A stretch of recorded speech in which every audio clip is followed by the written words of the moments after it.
ดีครับเฮียหมายชาแนลกับทีมงานรับจ้างทำลูกครับ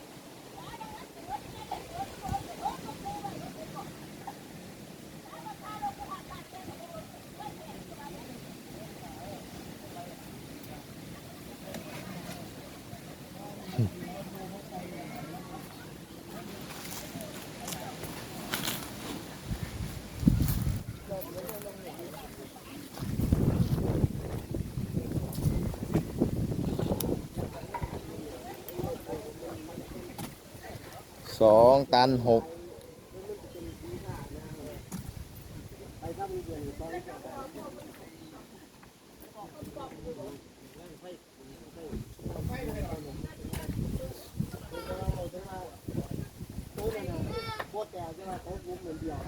พนักงาน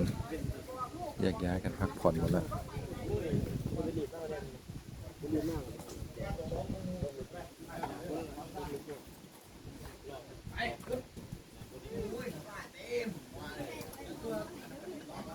ได้บ้างทองได้ลูกนั้นน่ะ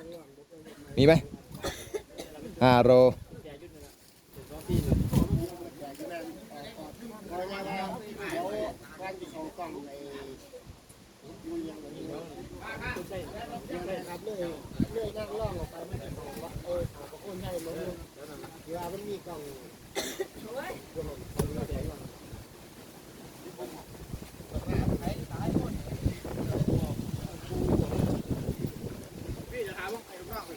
นะนิ่มอยู่ไหน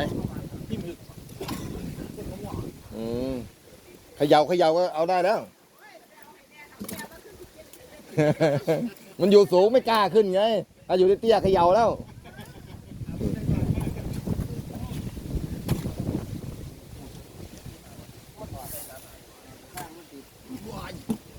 วายถุย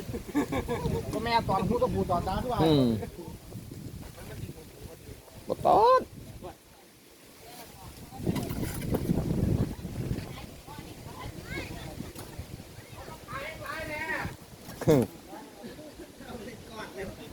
ได้อยู่ซอ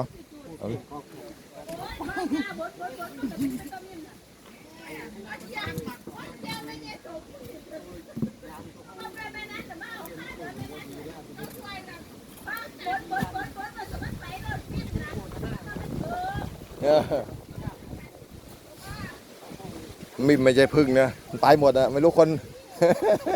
คนอยู่ข้างล่างไปทุกคนบนไปเนอะ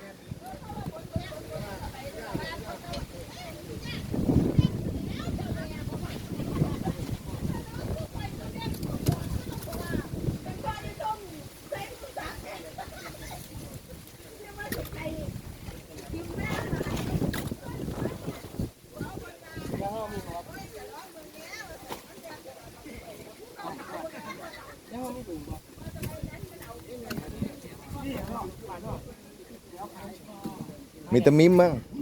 เพิ่งมามีตะมิม ออกเลย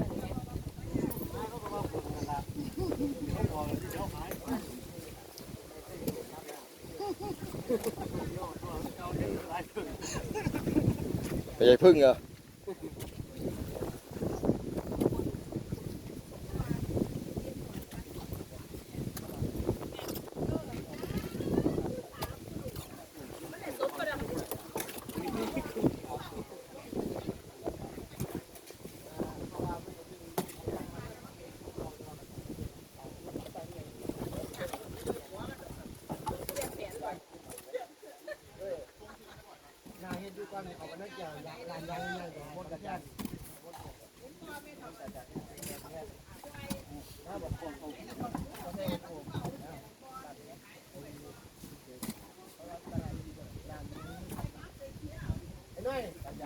ไอ้ยังเงื่อนว่างนะที่วันนั้นน่าดูมีร้านยังเงื่อน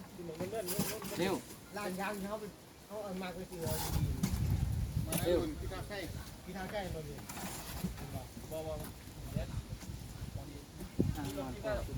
เขาใช่วันนี้โอ้ยอยู่บนแค่ตัวนั้นบนแค่เดียวบนบกเงินบกไหมอยู่ทางนู้นว่ามันเที่ยงยังไงเนี่ย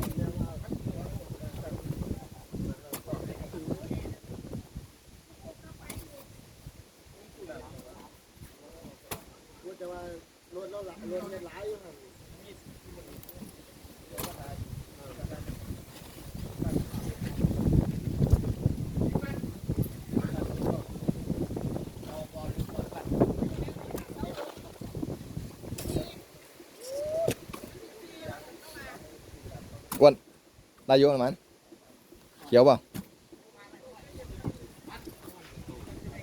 เอาก็เอาโอ้ยเดียว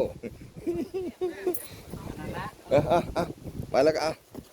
อ้วนสับสนแล้วคันนี้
วันนี้ได้เบอร์รองไปแล้ว2 ตัน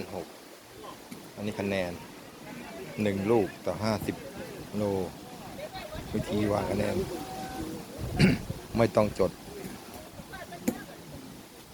20 ลูกกับตันเลยอันนี้อีก12 ลูกไปร้อย2 ตัน 6 2 ตัน 6ขึ้นได้บนรถได้ประมาณนี้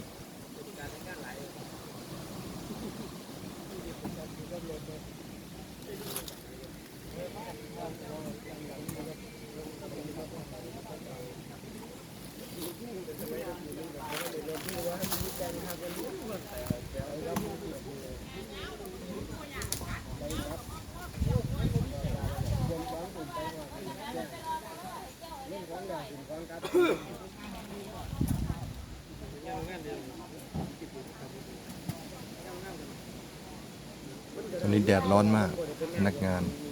หมดแรงแล้วคนออกมาคนสวนช่วยคน